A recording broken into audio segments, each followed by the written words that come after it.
In this lesson, we are going to continue looking at the writing of the different types of essays. So the first one that we're starting with is the argumentative essay. Ons begin met ander woorde met die argumenterende opstel. And this is argumentative. It's very important that you understand the different formats so that you know which format to use when you are writing these in your exam. So wat is 'n argumenterende opstel? Die skrywer het 'n opinie oor 'n saak wat oorgedra word. En jou mening moet regdeur duidelik wees. In other words, you have a very specific opinion about a certain issue, and this opinion of yours, mening is just another word for opinion, and throughout your essay, this opinion has to be very clear. Right, dit is subjectief, it's a subjective essay. Jy probeer die leser oortuig. You are trying to convince the reader of your standpoint, of your opinion. Dit is eensydig, it is one-sided, so you are only giving your point of view on this specific issue. En in jou slot het jy 'n duidelike gevolgtrekking. In your ending, you have a very clear conclusion. Right, based obviously on the facts that you have been stating throughout your essay. So when you write this essay, you are going to give your arguments for or against a specific issue, right? Vir of teen. Jy gaan gevoelstaal gebruik, emosioneel, maar nie kras nie. So without using crude language, you are going to be emotional, because remember, it's your point of view. Jy gaan skryf in die teenwoordige tyd, en gebruik terme soos dit bewys dat, this proves that, daarom, therefore, en omdat, because. Reg. Voorbeeldonderwerpe, some example topics for an argumentative essay is, for example, tieners is nie werklik opstandig nie, hulle word gewoonlik net verkeerd verstaan. So this means teenagers are not really opstandig, they are not rebellious, they are usually just misunderstood. Right. Another example of a topic for an argumentative essay is jong mense word baie dikwels meer deur hulle vriende beïnvloed as deur hulle ouers. Young people are very often more influenced by their friends than they are by their parents. And then one of the famous ones, selfone is taboe in die klaskamer. Cell phones are taboo, not allowed in the classroom. Reg. Now very close to this one is die bespiegelende opstel. Now a bespiegelende opstel is a reflective essay. This is where you are reflecting about something in your essay.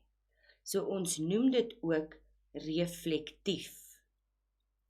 Die skrywer se sienings word weergegee. So once again, it is your point of view. So in this case, you are not arguing for or against, but you are giving your point of view.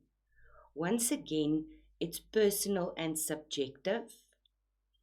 In the case of a reflective essay, a conclusion is not necessary. So jy gaan nie 'n gevolgtrekking gee nie. Dit is dikwels beskrywend, mostly descriptive, en 'n situasie word oordink.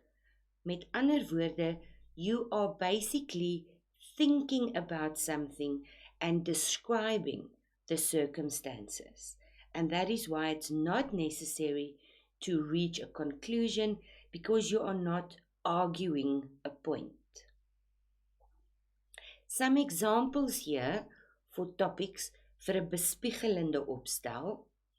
Vandag is ek baie wyser as voorheen. Today I am a lot wiser than before. Die uitdagings van vandag se lewe. The challenges in today's life. Die vreugde om ander te help. The joy we find in helping others. Reg. So the third kind of essay that is very close is 'n beredeneerde opstel. And in this essay, some kind of reasoning is taking place. So let's have a look at 'n beredeneerde opstel. Hierdie een is objektief. So where the other two were both subjective, this one is objective. Jy stel jou probleem in die inleidingsparagraaf. So you state the problem in your introductory paragraph, en dan gee jy 'n gebalanseerde siening van albei kante van 'n argument. So you give a balanced view of both sides of an argument. Beide kante moet beredeneer word. So you are reasoning about both sides of a matter. Jy begin met algemeen en dan beweeg jy na meer spesifiek. So you start off generally speaking, and then you move to using more specific examples. Jy kan 'n gevolgtrekking bereik in jou slot, so you can reach a conclusion in your ending, nadat beide kante van die saak gestel is. So make sure that you discuss both sides of the matter. En hierdie gevolgtrekking van jou is 'n opsomming of 'n aanbeveling. This is then a summary of what you have said in the course of your essay, or it is a recommendation that you make based on the facts of both sides of this argument. Examples for 'n beredeneerde opstel. Orgaanskenking kan 'n ander se lewe red.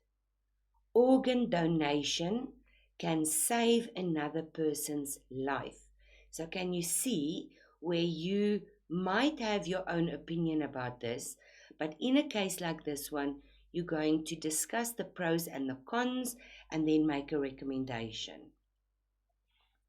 Verandering is nie altyd goed nie. Change is not always a good thing. So once again, you're going to discuss both sides of the coin. 'n tatoeëermerk, ja of nee? 'n tattoo, yes or no? Once again, without giving your own opinion, you are objectively discussing both sides of the matter and making a recommendation or coming to a conclusion in your ending. You can refer to the Mind the Gap study gids on the website of the Department of Basic Education for further references for formats on your writing. I wish you all the best.